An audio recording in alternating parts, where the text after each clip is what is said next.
What's up, everyone? Thank you so much for joining me for the Super Office Hours, where I go live every single week from 12 p.m. PST to 1 p.m. PST. I'm here just to help you guys answer any and all of your questions regarding financial freedom, real estate investing, capital raising, lending, and whatever else that you might want to ask. Just in case it's your first time tuning in and you don't know who I am, I'm Michael Manatskanian, and I became financially free before 30, primarily through real estate investing. I currently own over 60 rentals, and I buy most of my properties leveraging creative financing and then raising the capital from just normal people like you and me. So I own all types of properties, long-term rentals, mid-term rentals, short-term rentals, and one of my favorite strategies, co-living, or renting them out by the room. My goal is to help as many of you guys get started in your investing journey, or if you're already established and just trying to scale, I'm happy to help you do that as well. So if you're already an investor and you're looking to scale your portfolio, leveraging creative financing, capital raising, and then getting access to all of the tools and resources that I use every single day, check out my Super Investor School community. If you're just starting out, I also have a wealth through real estate community, absolutely free, where I provide free education on how to get started in real estate investing, how to analyze deals, provide free tools and resources like a free creative finance deal analysis calculator, all that good stuff. If you need the links, I'll drop them in the comments now.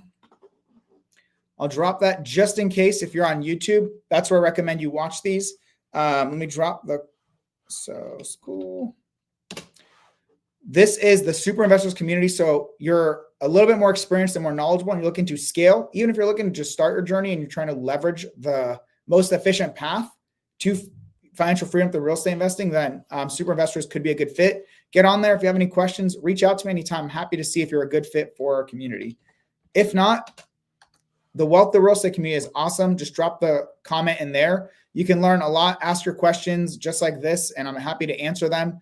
Ideally in a live format. I'm not really someone who likes to type things out too much. I'd rather just talk. So drop your question in there. There's full access to a bunch of different trainings and tools and resources in there. So go ahead and check that one out. So with that being said, let's get started with this week's questions. All right. So we have 3 awesome questions today. Just as a quick overview, the questions that we're going to answer, actually a 4th question, a little bonus one. That's awesome. Okay. So when buying properties to rent by the room, so that co-living model, are you managing them using pad split, or are you managing them yourself, or a combination of both? That's a great question. I'm really looking forward to answering that. Next question is, when buying your deals, how are you funding them? Do you have equity partners, private money lenders? Are you using your own funds? If you are using private money lenders, how are you paying them back? All right, so I'm going to have to unpack that one when we get to it, because there's a lot of terminology that I want you all to understand first and foremost, and then why the concern of paying back private money lenders is relevant compared to the other strategies of raising money.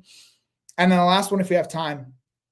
So this person knows that I love to buy deals from wholesalers. I think it's one of the most efficient routes to grow your portfolio. Is at some point, you got to stop doing your own direct acquisitions unless you have a full team that's doing that for you.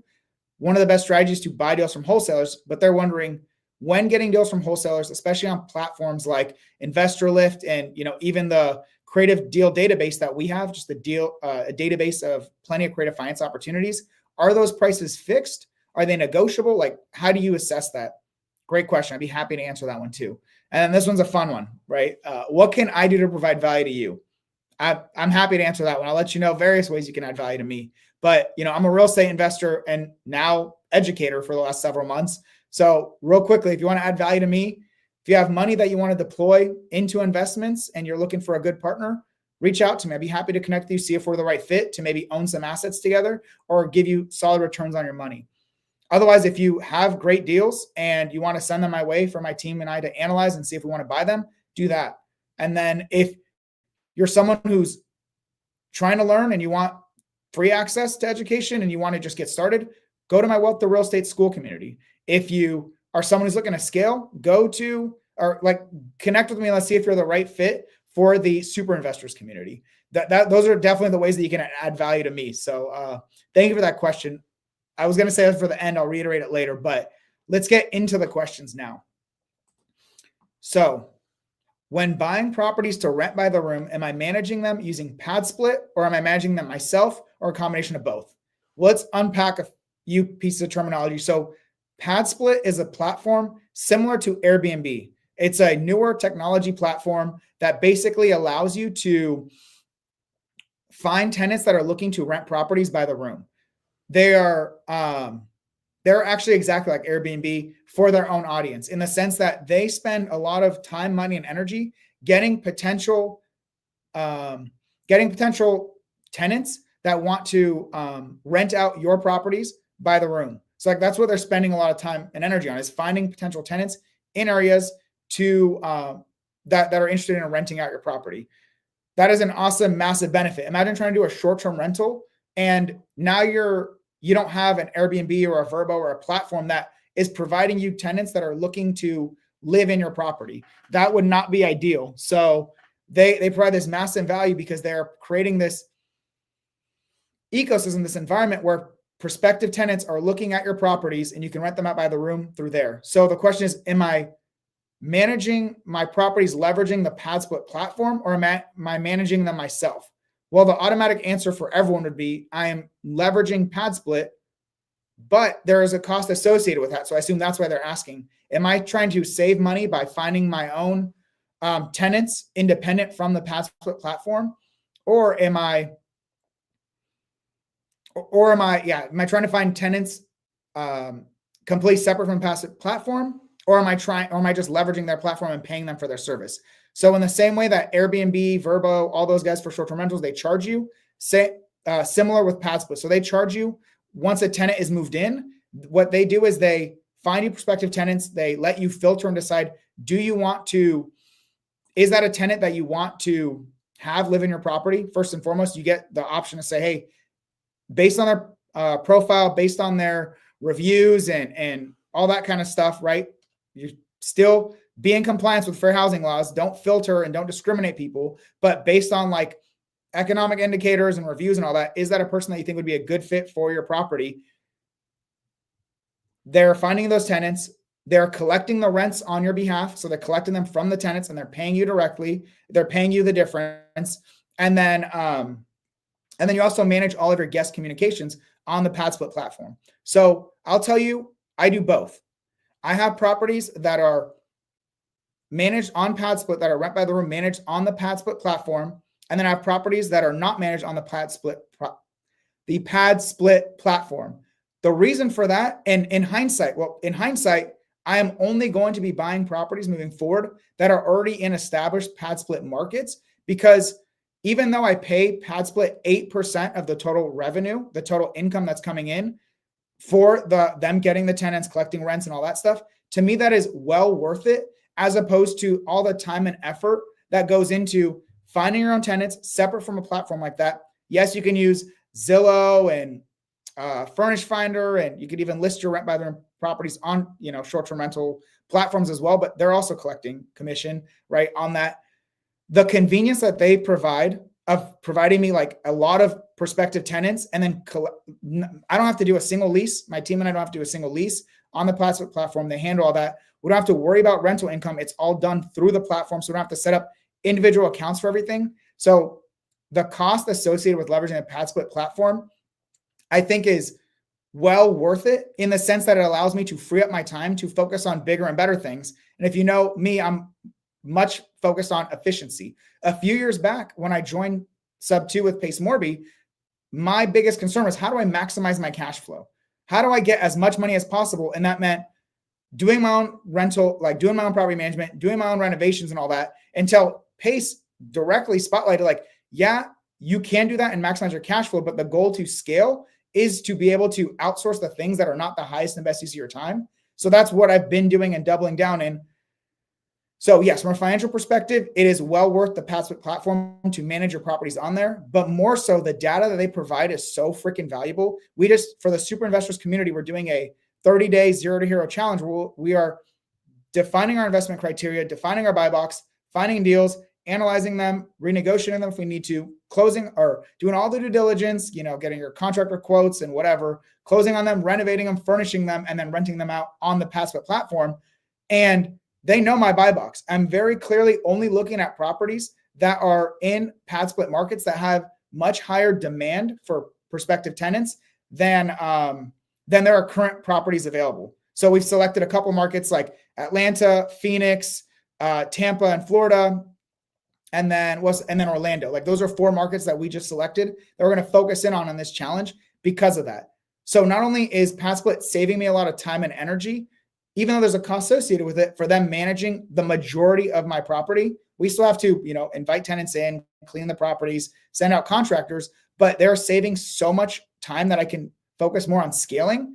And they're also providing me incredible data on markets that are already really successful and what I can anticipate in rental income and all that. So yes, currently I have properties that are managed outside of the Pad Split platform. I have properties that are managed on the Pad Split platform, and everything that I'm buying moving forward is exclusively properties that can be managed on the Pad Split platform. Like there's very few exceptions of that outside of us already being established in a market. I don't want to, the cost associated with leveraging them is well worth the time savings and the headache savings that allows me to then scale and do bigger and better things, like help you guys start your journeys in investing as well. Help my super investors community and the wealthy real estate community start their investing journey or scale their portfolio. My time is much better spent doing that than overseeing manual leases and making sure, if you're renting by the room and there's 6 to 8 tenants in one property, now you're setting up, individual payment portals for each one. You're doing all of these things that are literally not the best use of your time. For the majority of people, pay that money, right? Maybe when you're starting out, you want to self-manage to learn, go for it. I self-managed when I started, but my recommendation is save that time and energy and instead invest it into developing better skills, better relationships, and doing things that are a higher use of your time. For example, for me, finding more deals, raising more money, helping more people on their journey. Those things are way more important than me collecting rents, writing up leases, and all that stuff. At a certain point, you can do what I did, and I have an asset manager now and a couple of virtual assistants that help with that. But once again, it's really not the highest and best use of their time when the Pad Split platform makes renting out properties, like good properties and good locations, so freaking seamless. So there's my answer. I do a combo of both.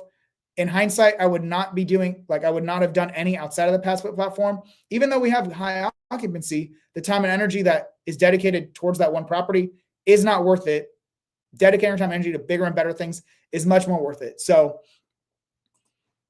I hope that answers that question. All right.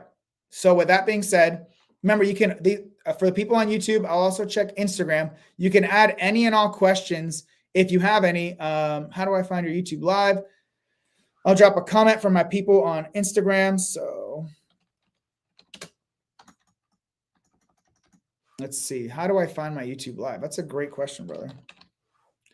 If you're not in the real estate community, join there, because with that, you'll be able to, you'll get the link, you'll get the update. It'll take you directly there.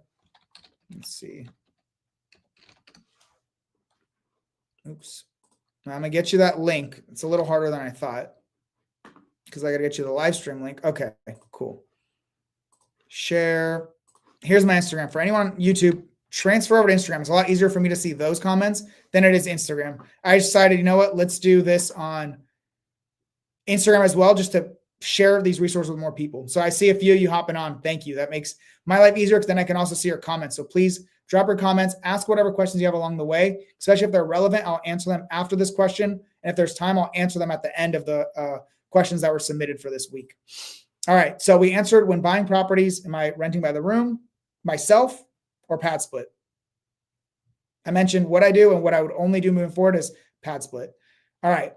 This is a capital raising question. So if you're someone like me who raises money to buy the majority of real estate investments, then this one is very relevant to you. And I think that is one of the other efficiencies that is very important. There's a lot of value in funding your own deals, especially when starting out. But if your goal is to truly scale and become financially free, it is much easier to get there and much quicker if you are leveraging, right? Leveraging other people's money. That includes leveraging other people's money is not just private money lenders, private money partners. Like, it also is the bank's money. You're always leveraging the bank's money if you have a loan in place. And a lot of what I was doing before is the bank's money and then seller finance. So like the seller's money, but there's other costs associated with buying properties. So that's what this question is asking about. When buying my deals, how am I funding them? Equity partners, private money lenders, or my own funds? If using private money lenders, how am I paying them back? Okay. Let's start with where I started. And I bought my first property in May of 2020, which it was a house hack, a rent by the room property. Or what am I saying? A duplex that my wife and I lived in one unit and rented out the other one. We lived in one side and rented out the other side. Actually, it was top down. We lived downstairs and then rented out the upstairs. In that, we leveraged the VA loan. So that was 100% down payment as a veteran, or at that time, active duty service member, at access to the VA loan. So they basically covered 100% of the cost to get into that deal. So my first deal, I had very little money to put in outside of closing costs. So it was basically, I funded that one using entirely the bank's money. For most people, you won't, if you're not a service member or a veteran, you're not going to have access to that loan product. No worries. What I did 1 year later was leverage an FHA loan. That's a 3.5% down payment option to get into a 1 to 4 unit property. And what we did was we stretched that. We did it with a duplex. We said, why can't we do 4 units? So we went and found a great 4 unit property as soon as we were eligible to, and paid the 3.5% down payment for this 4 unit property. And we actually leveraged the funds from our first property. We renovated it, increased the value of it, leveraged a home equity line of credit to then fund that deal. So like it funded the down payment and the closing costs. So once again, we really didn't come out of pocket anything. We leveraged the first property, which was 100% financed, to then fund the second property, which was essentially 100% financed between our home equity line of credit and the 3.5% down FHA loan, right? So that's how I started my journey. That's very different than how I was able to scale. So the first time I really raised capital for an investment was 20 rental cabins that I was able to structure with the seller. Basically, the bank was going to fund 75% of the loan. That was a commercial loan. They're going to fund 75%. Then I had to come with a 25% down payment. Well, I negotiated with the seller, and they were open to terms to allow me to, they would essentially lend me that money and cover those costs for me. So then my plan was bank covers 75%. The bank allowed the seller to fund, to do 10% of my down payment. So I had to come up with the other 15%. Well, I had a separate agreement with the seller saying, hey, he would also fund the 15%, but to get through the transaction, I had to temporarily fund the down payment. And then after everything was closed and done, he would then wire me back funds and basically I'd come out of pocket once again, no money, actually made a little bit of money in that transaction. This is known as this strategy is called the Morby method, or a seller carryback post-closing. For people in sub 2 or in the sub 2 world ecosystem, you know this as a Morby method. I did this transaction before even knowing Pace Morby. It was just a strategy that made a lot of sense between the seller's equity and their goals and the amount the bank was willing to finance. So at that point, I had to raise about $130,000 to be able to close on the property. So what I did was I did a bunch of like transactional loans, and I also leveraged a lot of assets that I had. So I sold, I needed the money for 30 days just to close on it. So I sold like a little bit of crypto that I had, some stocks. I took loan out against crypto, against stocks, credit cards, 0% line of credits or personal loans on credit cards. I raised private money from 2 investors at that time, just other military personnel that saw what I was doing and saw the proof of concept on the properties that I previously acquired and how I was managing them, how dedicated I was to learning and getting better and scaling. And so basically they funded me for like 30 days between all those different sources. I think it was like 13 different sources to acquire this $130,000 to fund and close on that property. After closing, the seller wired funds back to me and I was able to pay everything back off. So I was temporarily getting a loan, a transactional loan, closed, and the seller wired back the extra funds and I paid everything off. That was my first time raising capital, and that was a transactional loan. Transactional loan plus a bunch of like minor loans and selling assets and whatever temporarily to be able to fund the deal. I call that kind of the first part of my investing journey, between funding deals through banks, house hacking model, and then this whole seller carryback, this Morby method strategy.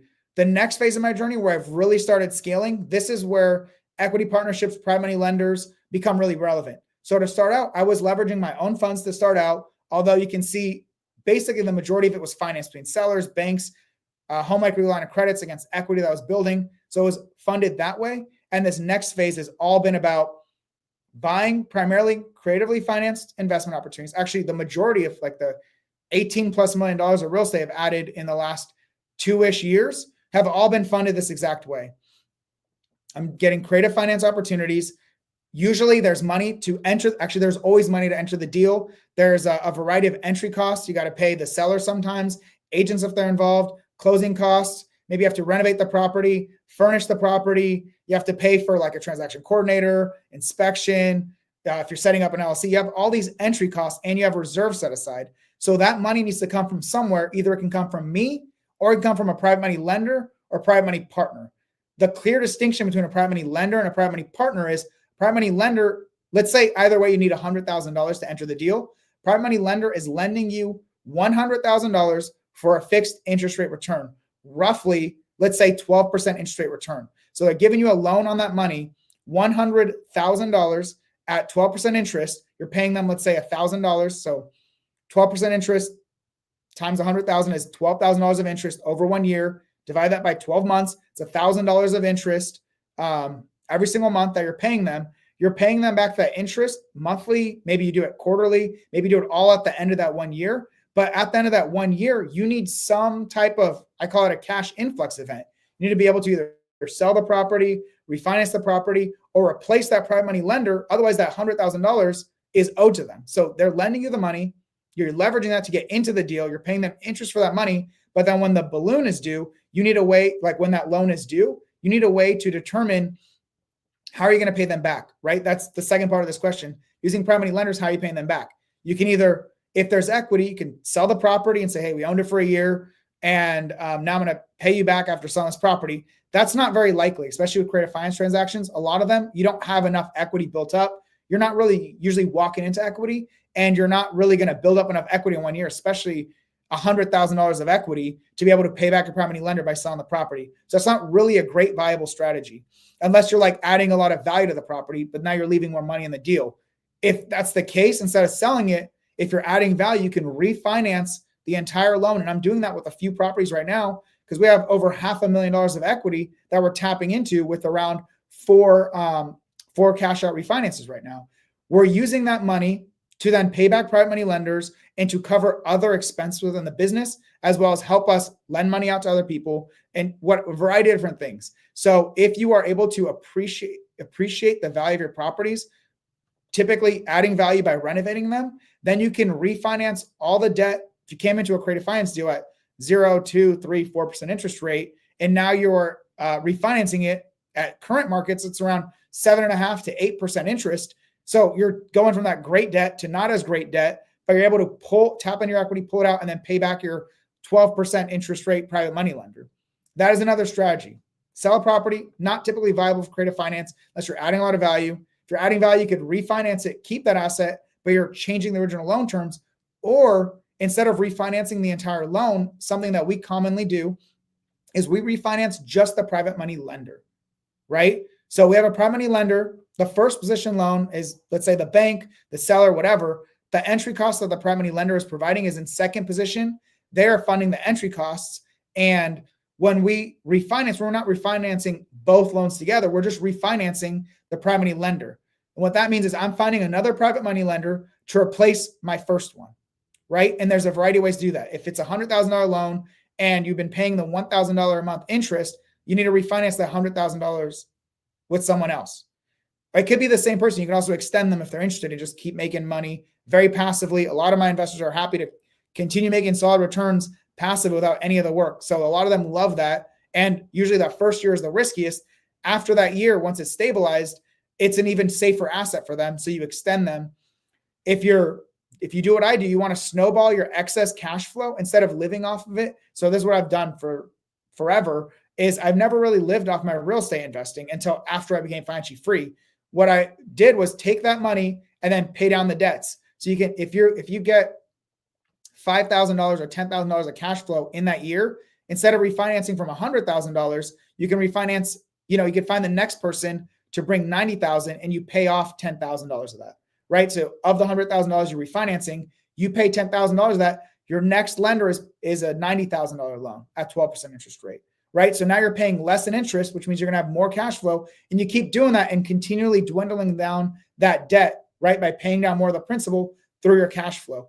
Or as your properties become more and more stable, you can refinance those loans. You can find lenders that are willing to offer or willing to lend to you at much lower returns, let's say 10%, 8%, because now it's a more stabilized asset. It's a much safer investment for them than the person who took that risk with you on the initial first deal, like, or the first period, the startup period. It's like any business, anything, including properties, that startup period is the riskiest. So now that you've stabilized it, you show you've been paying a private money lender for a full year, property stabilized, making good money, you have excess to pay them.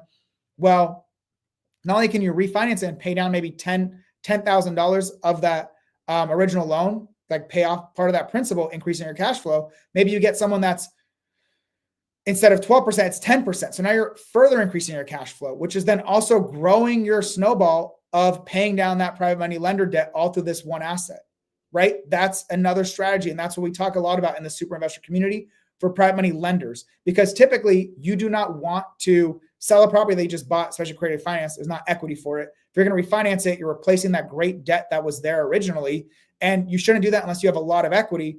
I don't do it unless we have $100,000+ of equity that's worth tapping into. And ideally, I'm paying off my private money lender with that funds, like in its entirety. Otherwise, it really doesn't make a lot of financial sense to just tap into it and just reset your loan, reduce your cash flow. So the most common thing we talk about is refinancing the private money lender themselves and then continually paying down that debt over time. This is one strategy, private money lending. Well, my preferred route is private money partnerships. So a difference between a private money lender who is lending you money for a fixed interest rate return, and then you have to pay them back in a year or whatever. Private money partner is joining you as a co-owner of the property. This is my favorite because it means me and this person, or me and a few people, are committed to the long-term investment together, especially if you're buying great debt. You're buying properties that are at low interest rate. The longer you hold these great debts and the more your tenants are paying them down, the more benefits you get. Because the 4 ways you generate income, or the 4 ways you monetize on real estate investing, the cash flow is one of them. Everyone talks about cash flow, focus on cash flow.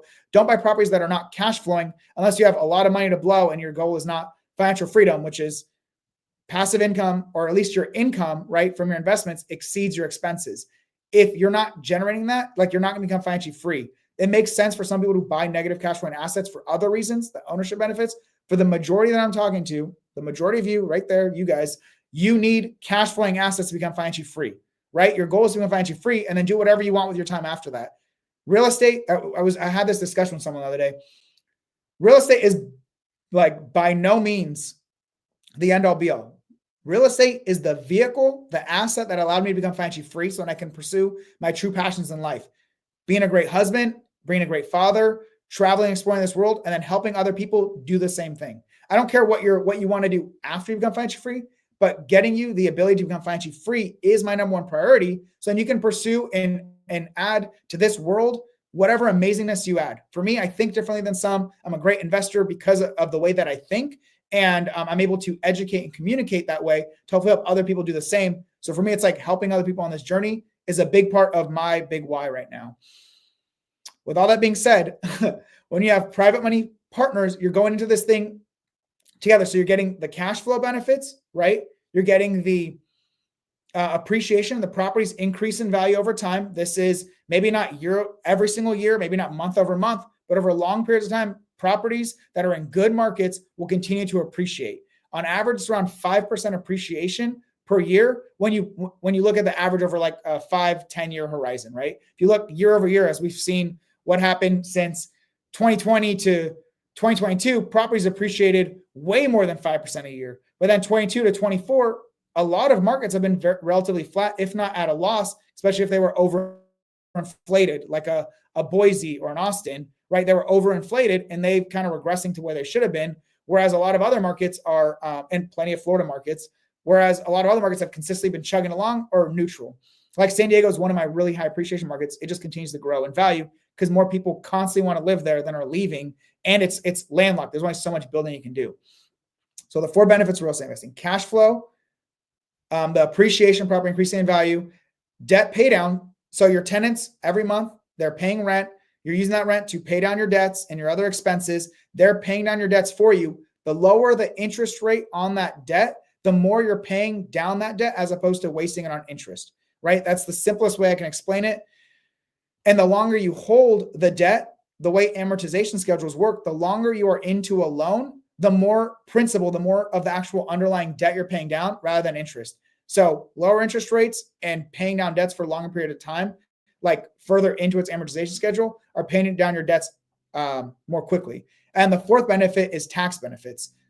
So I haven't had to pay taxes in years, all thanks to real estate investing and being my wife and I qualify as real estate professionals because the majority of her time while I was still working my W-2 was catered towards our real estate investment portfolio. So we qualified as real estate professionals. Now that I'm doing it full time and quit my W-2 last year, I also qualify myself independently. So, there are benefits, tax benefits. They're a lot more amplified when you are a full-time real estate investor or qualify for the real estate professional status. But I'm not a CPA. I'm definitely not your CPA. I'm not an accountant. I'm not a lawyer. I'm not anything. This is not legal advice, not tax advice.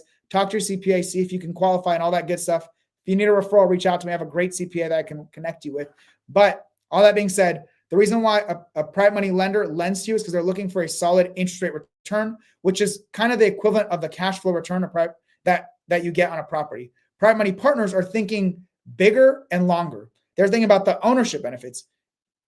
Instead of just that 12% interest rate, maybe they get a lower interest rate or their cash on cash return is lower, kind of the equivalent of a private money lender's interest rate. Maybe instead of 12%, they're getting 6 to 10%, but they're also partaking in the ownership benefits. They're partaking in the properties appreciating, the debt's getting paid down, the tax benefits. So their overall return on investment is like 15, 20+%, depending on how good your deal is. So these are just two different audiences of lenders / partners, right? Private money lenders are looking for that interest rate return and then get their money back and do something else with it. Private money partners are in it for all of the ownership benefits as well as the cash flow, and they're in it with you for a longer time period.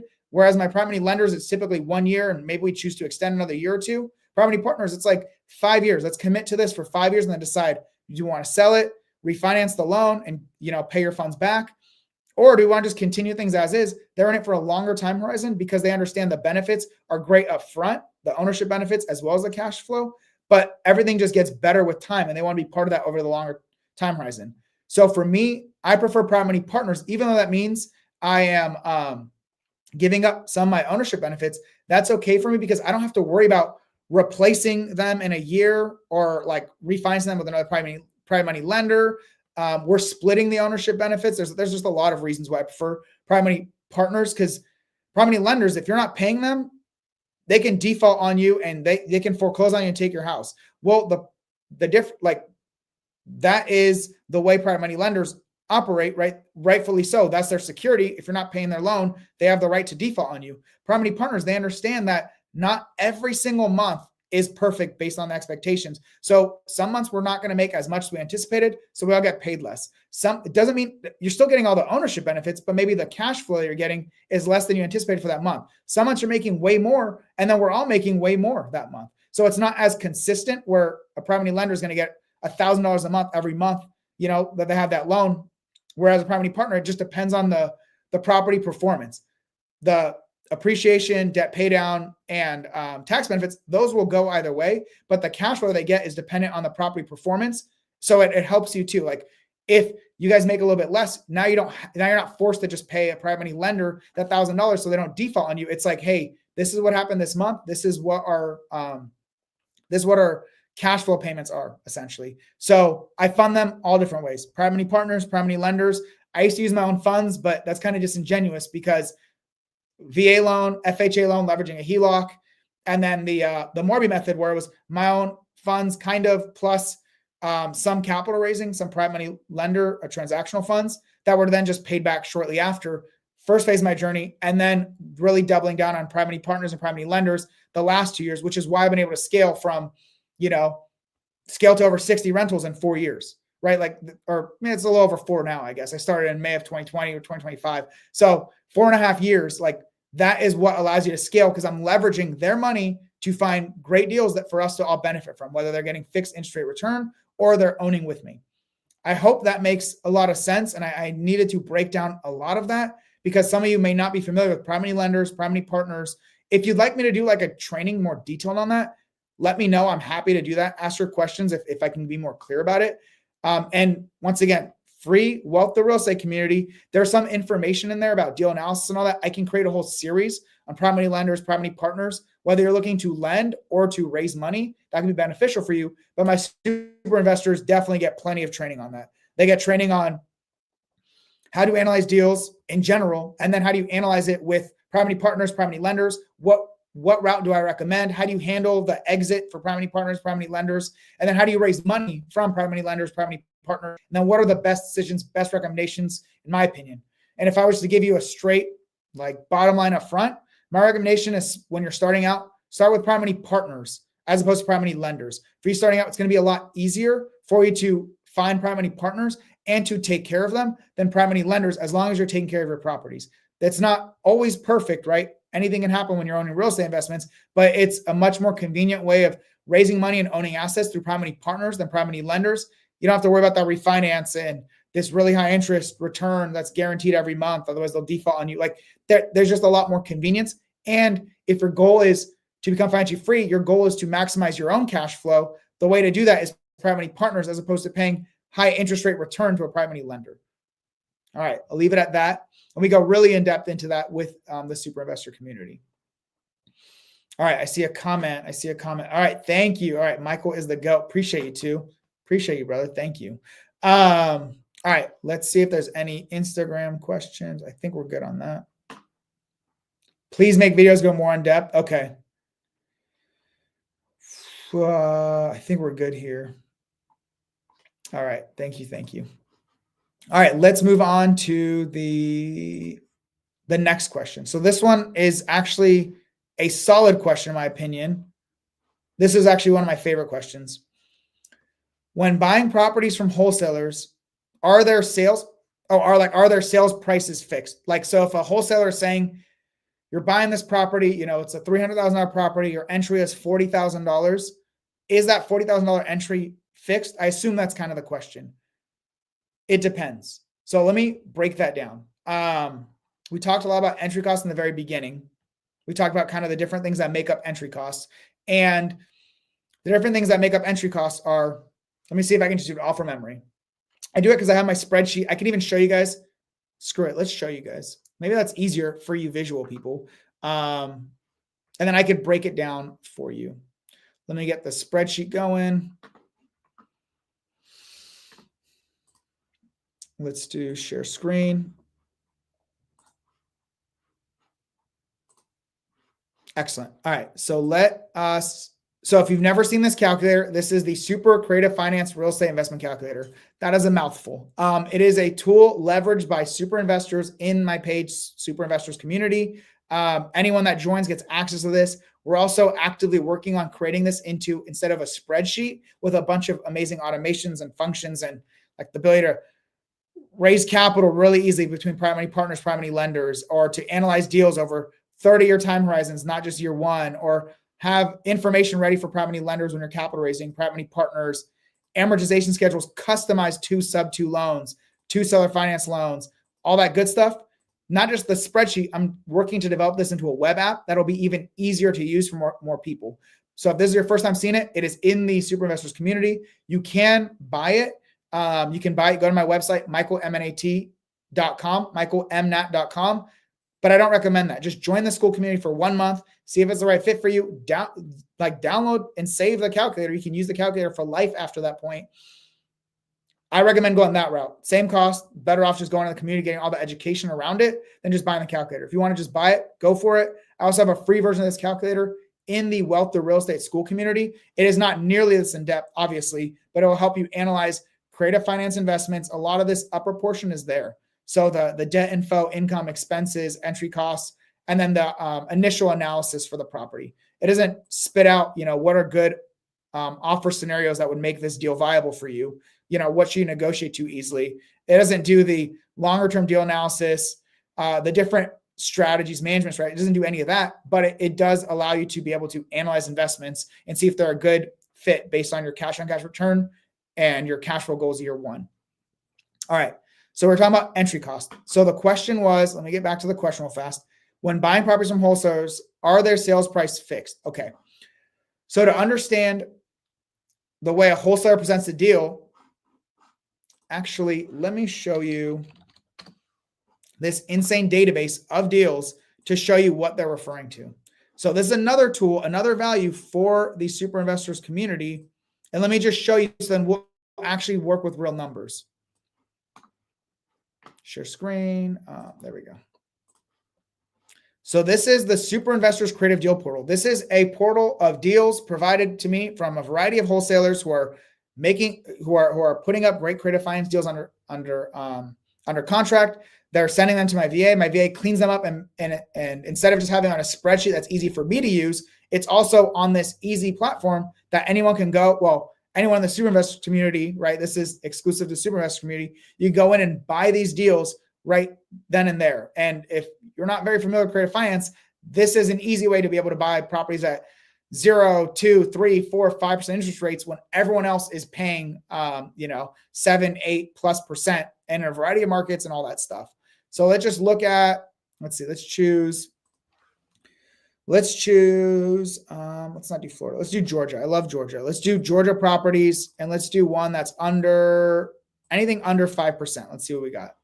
And just choose the first one. Perfect. There's this property available. The purchase price is $542,000. So this one has no HOA, or this one has an HOA. Not a huge fan of that, but that's fine. For the sake of this, it's not going to matter.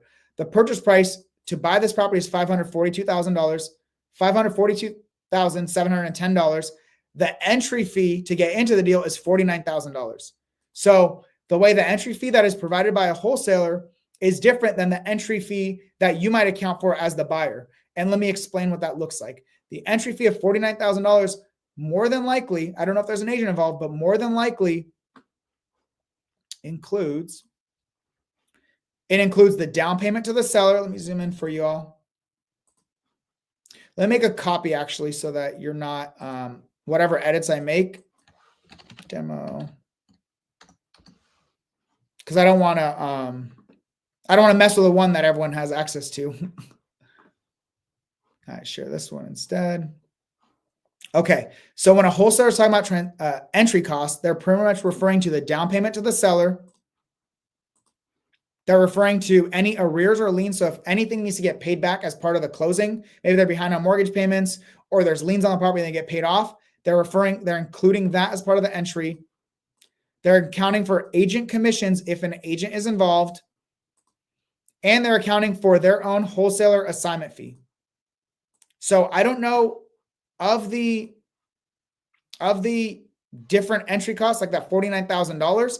I don't know how this is split up between these. I don't know if there's an agent involved, there's any arrears or liens, but the $49,000 they're referencing are going to be a combination of down payment to seller, agent commissions, arrears and liens, and assignment fee. As you can see, as a buyer, you have additional entry costs, right? If you need to renovate the property or whatever you need to do to get it rent ready, you need to account for that as part of your capital raise. The closing costs, you'll see that a lot of wholesalers say entry is $49,000 plus TC plus CC. What they mean is you still have to pay separately a transaction coordinator, and you have to separately pay for the closing costs, right? That's not accounted for in that $49,000. So let's see if we can just simulate that. So 24,600, and then, so it's 49. So this would be 19. Is that right? Oh, 19,000. So 24 and 6, we'll say 24,000 to the seller, 6,000 to the agent, $19,000 assignment fee makes $49,000. It doesn't really matter the split for the sake of this. That's kind of a high assignment fee for creative deals, but if it's a great deal, then it would make sense. They're accounting for this, and they're saying, hey, you're going to have to pay closing costs.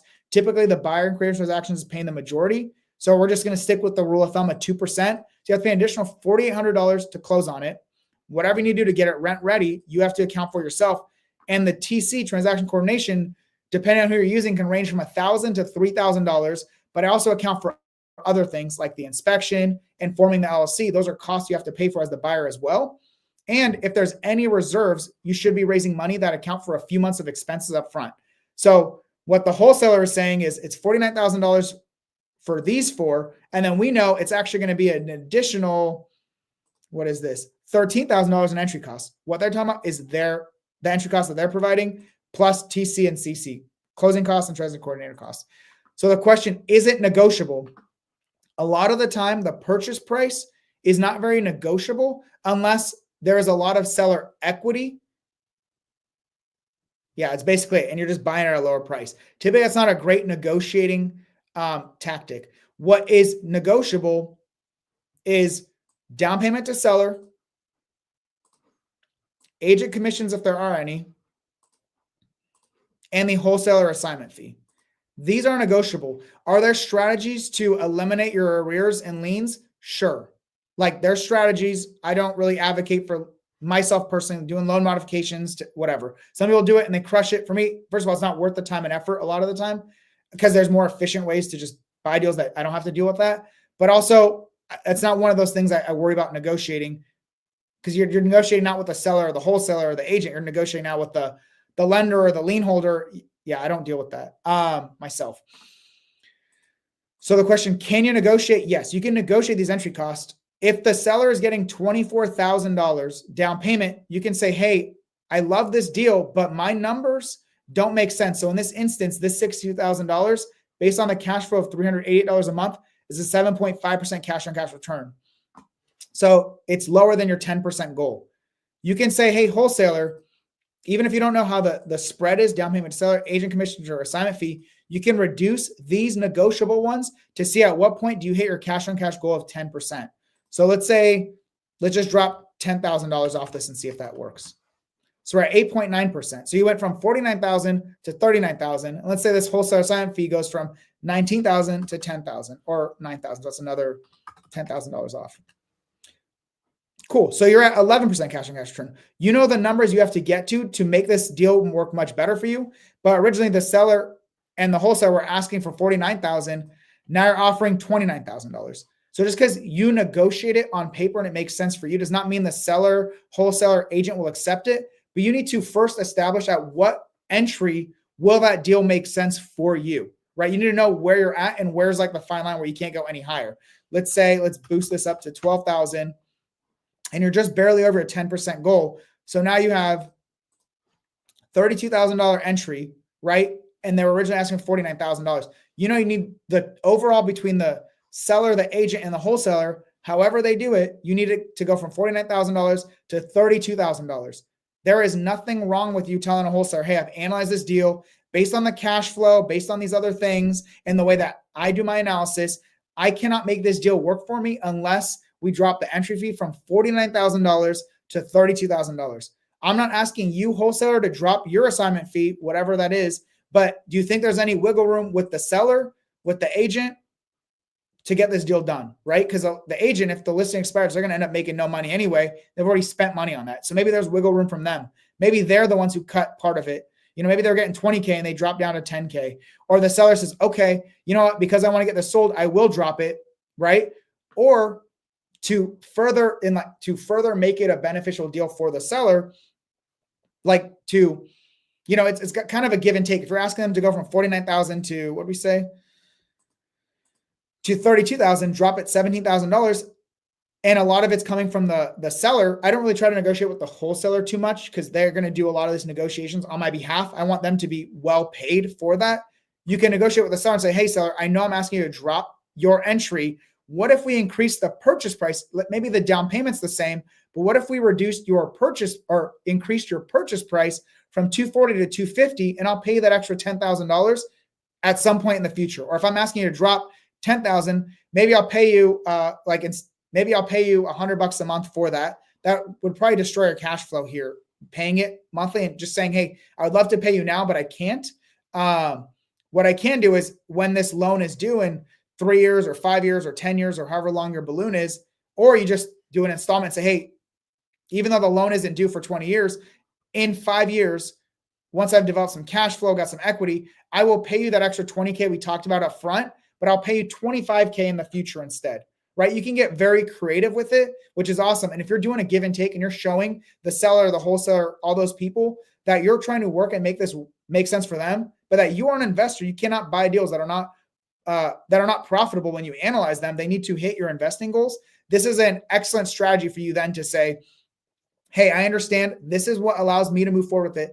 If that doesn't work for you, I get it. What if we did add that 20K? Instead of paying it up front, I pay it to you at the end of 1 year or the end of 3 years, 5 years, whatever. Like, play around with those numbers. That's why it's so important to be really good at analyzing and stick to your numbers when negotiating as well, because it's a phenomenal strategy actually just based on the numbers, and to say, hey, seller, like, this is how I'm coming to these terms. Based on the $388 a month, I would theoretically make, I cannot pay more than this entry cost. So I want to work with you. I want to get this deal done with you. One option is we just drop, it's like, would you be willing to take 10K less, 20K less, whatever? Or if that doesn't work, well, I understand, I'm asking you to give up some, and I'm not, and for me to get the deal done, that's the only way to do it. What if we do the 20K? We just defer that payment. We do the 14K now, we do 20K in the future. So let me now answer that. Hopefully it was a lot of complexity there potentially, depending on your analysis skill set. We're getting to more of that intermediate/advanced investor. But when buying properties from wholesalers, are their sales price fixed? No, unless their entry is so low, there just is no wiggle room. And sometimes you'll see that when you're buying properties that are little to no equity, a lot of no equity sub-2 loans, the seller's already getting like no money, virtually no money. There maybe is an agent involved, but they've kind of driven down their price as much as possible. And the wholesalers making like $5,000.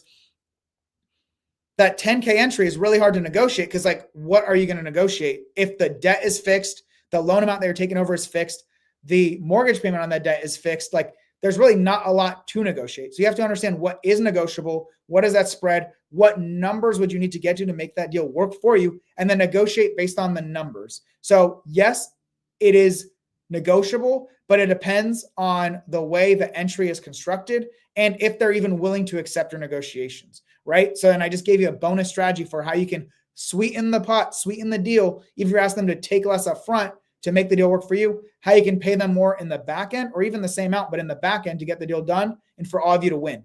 Once again, at the end of the day, the sellers do not have to do this. The agent does not have to say yes. The wholesaler does not have to say yes, but this is any transaction. If you're buying properties off the MLS, all you're doing is you're saying, I know you want $500,000. I'll give you 500, or, I want to buy a discount, I'll pay 480, or, I'll pay over asking 520. That's really the only negotiation. You're already doing that anyway. It's just, there's one thing you can negotiate, which is really purchase price. A little bit closing cost, that's in the weeds. Really purchase price, what you're negotiating on, that most sellers accept your offer. Same kind of concept, but now it's with wholesalers, and there's a lot more levers to pull, right? Like we talked about, adding an installment payment in the future. You can negotiate their seller finance, negotiate the interest rate. I've had properties where I buy and then the seller has paid me after to make that deal worth it. It's kind of crazy, but that's what made sense for the numbers. And I was really helping them with a headache. So there's a lot of things that you can negotiate. Understanding what is negotiable, understanding how to analyze investments really thoroughly is your skill set you need to take extreme ownership of, whether you're a buyer, lender, I would even say wholesalers, really anyone in the space. And if you need access to that, I have a bunch of free trainings in the Wealth to Real Estate free school community. Feel free to hop in there. I'll drop the link one more time. All right, LaShawn, shout out. Thank you, LaShawn. Super Investors community is worth the investment. Michael's blueprint provides a surefire way to financial freedom for those of us who didn't think they could do it without having the wholesale deal. Yeah, I hate direct acquisitions. I've like lost my face. Hey guys, I hate the whole acquisition process. As someone who's wholesaled close to 100 deals, I think even over 100 deals, the majority cash, not creative, but just it didn't make a lot of financial sense to do creative when I could just buy creative deals from other people. So I just stopped all of it. Let me say, someone who's an experienced wholesaler, it made a ton of sense for me to stop wholesaling and just to buy deals from wholesalers. I see their value. They put a lot of time, money, and energy into getting that deal under contract. And all I got to do is analyze, potentially renegotiate, and buy. Ideally, not even using my own money. That's my route. That's Super Investors. Efficiently achieving financial freedom. That is what I'm educating in the paid Super Investors community. So, LaShawn said, I was not asked to leave this comment by anyone. Thank you, LaShawn. Thank you for the disclosure. Appreciate you. All right, guys. I think we're going to call it. Once again, the last question that I answered in the beginning, what can I do to provide value to you? If you're a newer investor, please get yourself educated. I provide free content, YouTube, Instagram. YouTube and Instagram are linked here. Michael M. Now on Instagram. Super Investors REA on YouTube. give me a follow, give me a like. If I provide any value, even just a tiny bit, I would really appreciate that. That's all I'm asking. So more people can see this stuff and we can help more people out on their goal to financial freedom. So there's that. There's the free Wealth to Real Estate School community. Let me drop that link here. I mean, this is the URL if you want to get there. It's in the comments of this. It's linked under the YouTube video if you're on YouTube. If you are, if you're just getting started or you're a lender or something else, and maybe Super Investors is not the right fit for you, or if Super Investors might be the right thing for you, you want a database of creative finance deals, over 100 deals that you can buy from wholesalers, negotiate them, learn how to master deal analysis, raise money, set up your systems and operations to streamline a lot of that. And then, and you're really interested in CoLiving. Like I said, we're doing a challenge literally live, multiple hours a day. We are finding, analyzing, negotiating, buying, or goals to buy deals, do due diligence, whatever, all that stuff. If you want to be part of that kind of stuff, those kinds of challenges and education, Super Investors might be the right fit for you. Reach out to me first. You can always join. You can always join directly if you choose to. It's just on school. You can just sign up right now if you see the value.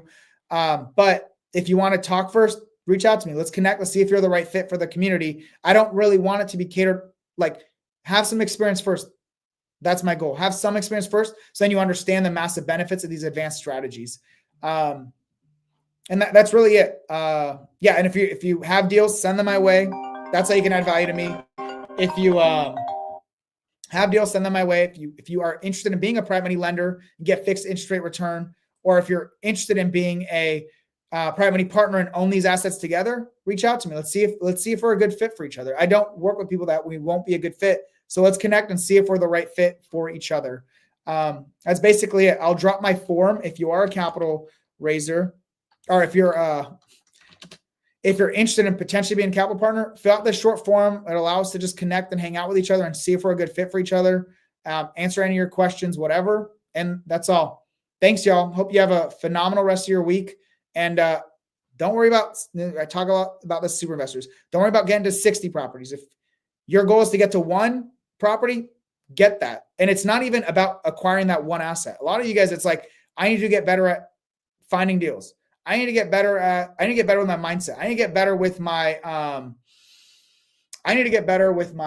mindset, my finding deals, analyzing deals, whatever. Like, there's a ton of things for you to focus on. Just try to get one step better. That's literally the only way you get to 60, one step better.